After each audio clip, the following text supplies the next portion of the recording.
Hi, today we're going to talk about how to build a Google site. So you want to be on some kind of Google page and go to your waffle. In your waffle, you will see sites, and that's what we're going to click on. If you are brand new to sites, when you get to this point, you aren't going to see very much. It's going to be a blank slate. However, if you become a frequent user of sites, you will see all the sites that you are part of. So these may be sites that you've made, or sites, if you ever assign this as a project with your students, those will appear as well. So pretend the space is wet. If you go down to the bottom right, you're going to see the typical plus button in Google. All things Google, anytime you see a plus button, means you're adding something. So we are going to create a site. And what you end up with is a blank slate. There we go. What you end up with is a blank slate of which you can create. The cool thing about Google Sites are that it's very user-friendly. This is kind of a modular-based type site, meaning you can pull elements in and build that way. You don't need to know how to code. You don't need to know anything super fancy other than drag and drop and then some elements of design. I like to think of it as kind of like Legos. You build your structure, which is your site, using these different pieces. So on the right-hand side, you are going to see all of the elements that you can insert. This is kind of your control panel. Up at the top, if we start on the left, you're going to see the typical name. Anytime it's a Google Doc, Google Slide, they always put the name of that item up in the top left. So we're going to call this our sample site. And I'm also going to name our site here, sample site. Okay. You'll see all changes are saved in Drive because that's an auto feature. You have an undo and a redo. This preview button is super helpful because it will allow you to preview your site as if it were on a laptop, a tablet, or on a cell phone. So when you're looking at elements and how they're arranged, previewing in the different formats is beneficial. Once you publish your site, this link button allows you to access the link to your site. Notice it is grayed out right now because it cannot be accessed because we have not published our sample site. If you want to add collaborators, this Share with Others button allows you to do that. Your settings wheel is just like in any other Google product. It allows you to adjust your settings. And then you have a little hamburger here of more options should you need them. When you're ready to publish, we have the Publish button. We are not ready for those things first, so we're going to kind of go through the basics. In our sample site, I like to start up at the top and I want to add a logo. I have several graphics just stored on my desktop, so I'm going to pick from there. I want to add my school crest. It shows up. And if I decide to change my mind, that trash can would allow me to delete it. If I wanted to associate a color with my theme, I could do so by selecting that.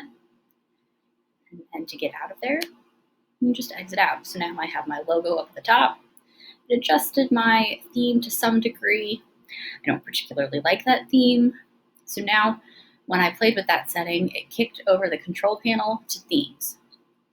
All of these are potential themes that you can play with that give you common fonts, common colors for your site to give it some cohesive elements.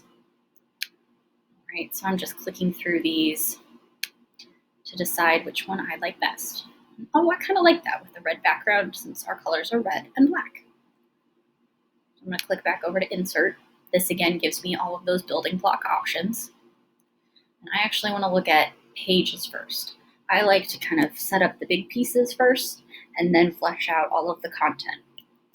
So if you click on Pages, you see we have Home, which is the page we see, and a plus button at the bottom. I'm going to click that plus button, and I'm going to add a page called Resources.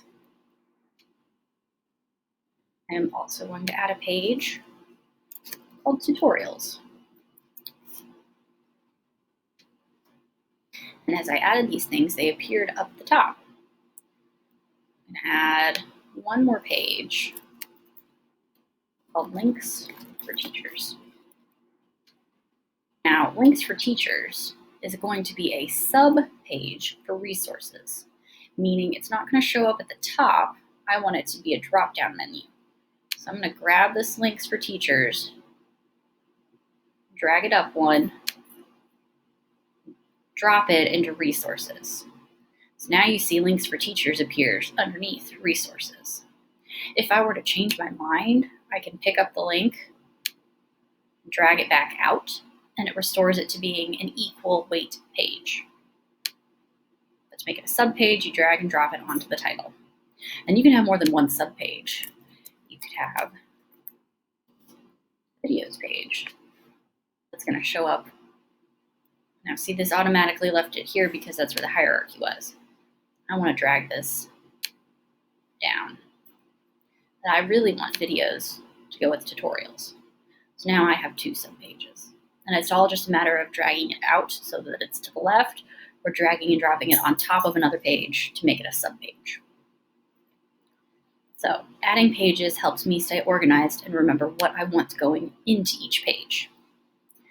So now we can start thinking about what we're going to build and how we're going to build. So I think I want to start with a text box first. And I clicked it and it appeared here. So this is going to be our welcome to our website. I unclick and kind of look back, like, oh, that looks kind of small. So I can change that. And instead of normal text, I can make it a title. And it automatically goes with the theme and gets things started. Move my video up here so I can show you some more. While you're in here, if you click this palette, you can adjust the background.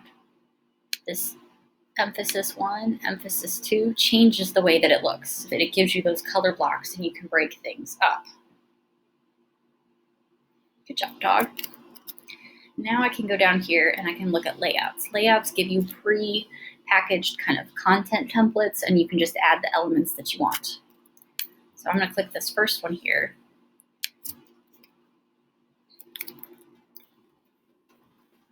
My title, oh, that's one resource. This document is 5. Helpful. Okay, so I have my title, I have my subtext, and now I have another plus button. Remember, pluses in Google products mean you add things. Or if you're a math person, obviously plus means add. So it gives you the option to upload, to select an image, or from your Drive, or from YouTube, a calendar, or a map. It gives you all these options. I'm going to pick something from my Drive that I'm just going to put in here. So it's going to go to my Google Drive. Depending on your internet and how much you have in your Drive, it may take a second. But I'm just going to pick a sample presentation I was working on earlier. I clicked it, and then I clicked Insert. And now on our website, it embeds that presentation, and when you preview it, it will allow that person to scroll through it within your website window. It also will give them an option to expand that presentation into another window if they want to use that resource for real. So to get this element, all I did was click a layout, and then I filled in the blanks with the content that I wanted. You can do this in a variety of ways. These layout features allow you in these boxes to link documents, videos, pictures, anything that you feel that would be helpful. Down below layouts, it gives you some more specific items. So if you wanted to have a divider to break up a section, you can do that. If you want to pull a video from YouTube, it will allow you to search YouTube, or if you frequently make videos to help students or other people out, you can pull from the videos you've uploaded. So I can pick a video that I just made earlier, and I can upload it. And I decided that I want to make this big and prominent.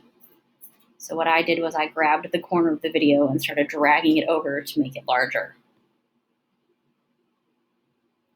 And because it froze a little, because the internet's being a little interesting today, it usually is a little bit smoother of a process, and you can set up your video to make sure that it includes the whole thing and is the size that you want it to be.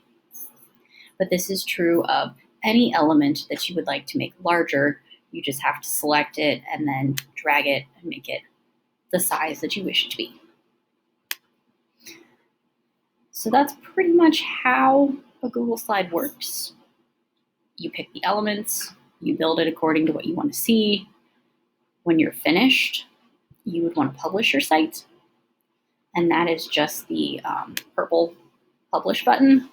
It gives you your web name, which you can change. It has to be unique, though. It can't be a duplicate. Underneath, you will see the full website address. It is this long because this is being housed under the JCPS domain, because they are our host, if you will, for storage. If you want to, depending on who you want to see your site, you would want to manage. So right now, the default is anybody under the JCPS domain, meaning they have a login, they could see this site. If you're thinking of something that's a little more public, that would be linked to the school's website or searchable, you would want to change where it's published. Just like for a Google Doc that you wanted public, you would change your Google site that anyone can find and view this published version.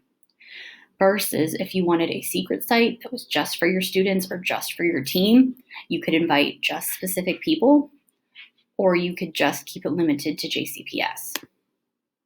So once you save your settings and click done, now anyone can view my site.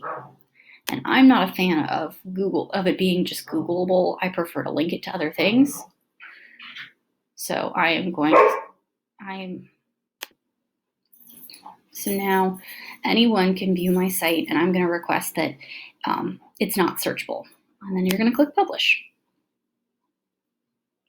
Now that you can publish, you will see that you have access to that link. And then it's just a matter of copying and pasting the link into a Google Classroom, sending the link to whomever does your school website, which if it's our school, it's me. You can put this in the bottom of your email. I have all of my helpful websites linked in my email, but I've inserted that link and changed the text so that it is easier to read. For example, here are some sites and just different ways you could think about how this is set up. So under the technology tutorial page, I have it set up to where I have all of the videos embedded, descriptions underneath, and then depending on what the particular resources is, I have linked the appropriate document or slideshow that may be helpful. And this is a case where I have multiple pages, and not all pages are as full as others. It's dependent upon what you think you need. You can embed Google Forms, you can have you can have links. It is entirely up to you. This can also be used for clubs or sports or teams. I have a site for quick recall. And in this particular site, I have embedded our team calendar, which we're not in season right now, so there's nothing on there. Sign-ups for different things, who to contact, the information that would be most helpful for teams, parent expectations, our team handbook, all that's linked. All right, so good luck building your site. Again, it's just pick and choose what you need, and I hope this helped.